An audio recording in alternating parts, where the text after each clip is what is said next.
Começa agora o explicador da Rádio Observador, esta quarta-feira, sobre a detenção do terceiro de 5 fugitivos de Val dos Deus. Para isso convidámos para estarem connosco nas manhãs 360 a advogada Vânia Costa Ramos e o coronel Francisco Rodrigues, presidente do OSCOT. Muito bom dia, bem-vindos ambos a este explicador. Foi capturado o terceiro de 5 fugitivos de Val dos Deus. Sergili Fargiani foi localizado e preso em Itália. Também, anteriormente, Fábio Loureiro, o primeiro dos 5 fugitivos a ser recuperado, tinha sido encontrado em Marrocos, também fora do país. Francisco Rodrigues, começando por si, bem-vindo a este explicador. Estas detenções que ocorrem no estrangeiro implicam, obviamente, a coordenação aqui de várias forças de investigação e de segurança de vários países. Essa cooperação funciona bem? Está oleada, como aliás estas capturas o podem indiciar? Olá, bom dia. Muito obrigado pelo convite. Cumprimento também a doutora Vânia. Bem, como acabou de referir, é por demais evidente que essa cooperação está a funcionar e só desta forma é que se consegue estes resultados na medida em que ultrapassam as fronteiras nacionais, portanto as fronteiras de cada um dos países, e efetivamente só com uma grande cooperação internacional é que se consegue prosseguir com as investigações, não é? E ter de facto estes resultados. Portanto, essa cooperação é por demais evidente. Eu tenho a sensação de que ela tenderá sempre a fortificar-se na medida em que estes resultados vão aparecendo, e isso também vai dando algum alento a que as forças e os serviços de segurança de cada um dos países também fortaleçam essas próprias relações e essa própria cooperação. E Francisco Rodrigues, essa cooperação está muito bem prevista nos regulamentos, nas regras, nas leis, ou basicamente é muito pragmática em função de cada caso e as forças falam umas com as outras, no fundo, para conseguir o objetivo, que neste caso era, obviamente, a identificação e detenção destas pessoas? Existe, digamos assim, a própria União Europeia tem vindo desde a sua criação a criar, digamos assim, mecanismos de cooperação e de intensificar essa própria cooperação através da troca, inclusive, de oficiais de ligação, formação e criação de próprias estruturas exatamente com essa perspectiva. Portanto, pode naturalmente haver aqui uma maior cooperação ou interligação entre algumas forças, fruto exatamente das relações que eles vão estabelecendo, digamos assim, de forma ponto a ponto ou em parcerias, mas a nível europeu, para não dizer a nível internacional, mas fundamentalmente a nível europeu, esses mecanismos estão criados a nível da Europol e de outras agências, e sim, há algum, digamos assim, há estruturas que promovem, independentemente daquilo que depois cada uma das instituições pode promover entre si, mas há estruturas europeias que promovem exatamente essa cooperação. Vânia Costa Ramos, bom dia, bem-vinda também a este explicador. Olhando para estas operações, por regra, quem é que as lidera? Neste caso concreto, terão sido as autoridades portuguesas, que emitiram os mandados, ou as autoridades italianas, o país, neste caso concreto, onde estava o suspeito e onde ele foi capturado? Muito bom dia também ao meu colega de painel. Essa pergunta é um bocadinho, não tem uma resposta sim ou não, né? Portanto, obviamente que os principais interessados na recaptura das pessoas evadidas são as autoridades portuguesas e, portanto, nessa medida certamente têm a liderança, entre aspas, no sentido que têm a maior iniciativa de promover as buscas ativas pelas pessoas desaparecidas. Agora, concretamente, quanto a esta pessoa, não há ainda informação, que eu saiba, pelo menos no domínio público, sobre como é que se processou, portanto, a localização e captura.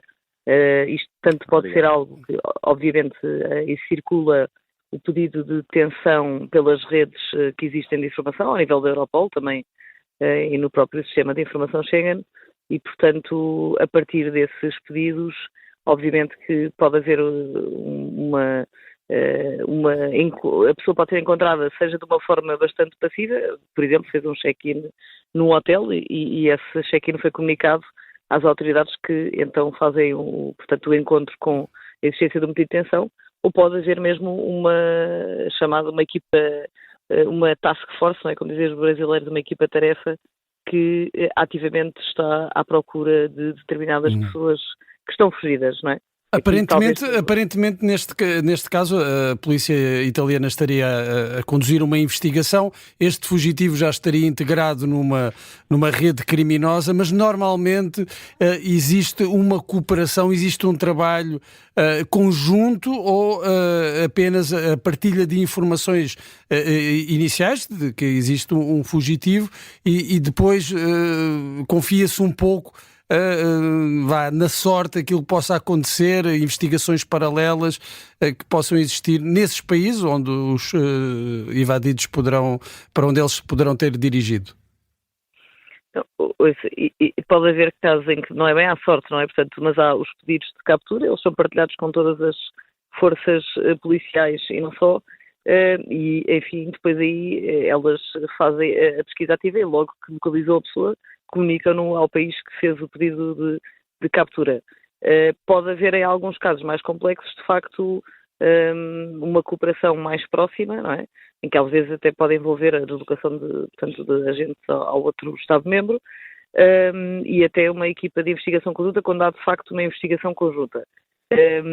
Pelo que me descreve, não parece ter sido aqui o caso, até porque uma coisa será a investigação em Itália, não é? Portanto, se a pessoa de facto também está lá suspeita de outros crimes e pode estar a correr uma investigação, isso é um tema. Aqui o mandado emitido por Portugal será, desde logo, isso não foi revelado nas notícias, mas pelo menos um mandado para ele cumprir a pena, não é? Relativamente à qual se evadiu, e possivelmente também pelo crime de evasão. Francisco Rodrigues, logo no início, quando se deu esta fuga da prisão de Val dos Judeus, houve algumas dificuldades na comunicação para chegar até às autoridades nacionais, o conhecimento, a informação sobre estes fugitivos. Essas primeiras horas também são determinantes e poderiam ter evitado, por exemplo, a fuga dos evadidos para países estrangeiros, o que dificulta bastante depois a operação de recaptura. Na altura tudo foi feito para que a informação chegasse rapidamente às autoridades também internacionais de outros países, para que estivessem logo alerta? Bem, como na altura foi noticiado, houve aqui um grande delay, grande nas minhas palavras, mas grande do ponto de vista tático também, entre a comunicação da direção dos serviços prisionais, do estabelecimento prisional, para a direção e da direção para as outras entidades, autoridades nacionais, porque, segundo diziam, não é? Portanto, houve ali um delay de 2, 3 horas, que podia ter sido determinante, ou que foi determinante, se me é permitida esta afirmação, para a tentativa de recaptura dos foragidos, porque, portanto, 2 ou 3 horas no nosso curto território nacional, portanto, 200 km até à fronteira de Espanha, não é? Rapidamente qualquer pessoa se coloca lá. Portanto, essas tais 2 a 3 horas dava exatamente tempo para que, devidamente articulado, os foragidos com uma equipa de extração, que deve ter sido, portanto, aquilo que aconteceu, pelo menos foi o que aconteceu, e depois não sei se eles o apoiaram nesse caminho da fuga, rapidamente se colocavam em território espanhol. Portanto, o tempo é determinante. Portanto, houve naturalmente aqui alguma entropia no sistema de alerta, houve dificuldade de comunicação, no sentido em que os serviços prisionais deviam ter logo comunicado às autoridades territorialmente competentes, neste caso concreto era a Guarda Nacional Republicana, para montar um dispositivo logo no terreno, naturalmente com o apoio da Polícia de Segurança Pública naquilo que diz respeito também às suas competências territoriais, e eu penso que se isto tivesse acontecido, os foragidos teriam grande dificuldade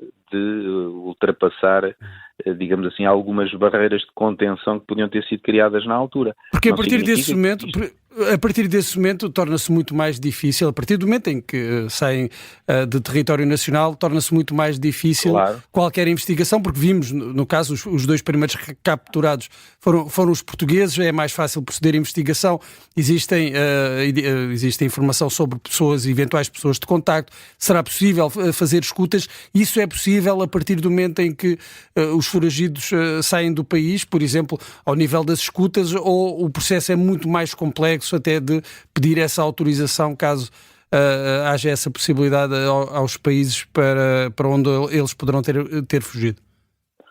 Não, torna-se muito mais complexo, mas a doutora, na sua intervenção, explicou bastante bem como é que esta articulação é feita.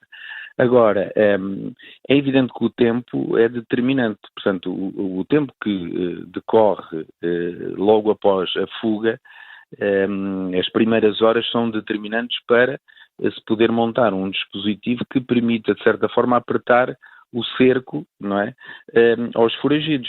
A partir do momento em que eles passam as fronteiras nacionais, claro que dentro daquilo que é as capacidades e as competências das autoridades nacionais, no caso das portuguesas, se torna muito mais difícil e naturalmente terão que fazer apelo a essa tal cooperação internacional para que depois, naturalmente, se monte, digamos assim, um esquema de escanerização sucessiva em todos os países, fruto exatamente dessa própria cooperação, do sistema Schengen, do sistema de alerta Europol, etc, etc. Vânia Costa Ramos, olhando para este caso, e se ele seguir aquilo que é normalidade, o que é que seguirá? A extradição deste agora capturado para Portugal? Bem, é ainda um bocadinho prematuro para dizermos qual vai ser o desfecho do caso. Portanto, o que acontece nestes casos, existindo um mandado de detenção europeu português, neste caso, que é um mecanismo, enfim, de extradição, mas bastante mais célere, não é? E em que há menos fundamentos para recusar a extradição da pessoa para Portugal do que no caso de um país terceiro. O que sucede é que esta pessoa será apresentada a um tribunal no país onde foi detida e terá a hipótese de apresentar a sua defesa no processo de mandado de detenção europeu. Essa defesa, enfim, é limitada a alguns fundamentos de recusa. Por exemplo, referi aí que ele poderá ter processos no país onde foi capturado. Esse fundamento pode ser, por exemplo, um fundamento de recusa de entrega ou de adiamento, não é? Para que possa avançar o processo que ele tem lá, sem prejuízo de também, portanto, existe um mecanismo que permite a transferência temporária para Portugal, mesmo quando se tem o processo no país onde foi detido. Mas, enfim, é um bocadinho prematuro para sabermos isso, mas o percurso normal, se não houver nenhum obstáculo à entrega, ele seria presente a Tribunal da Itália e poderá apresentar a sua defesa.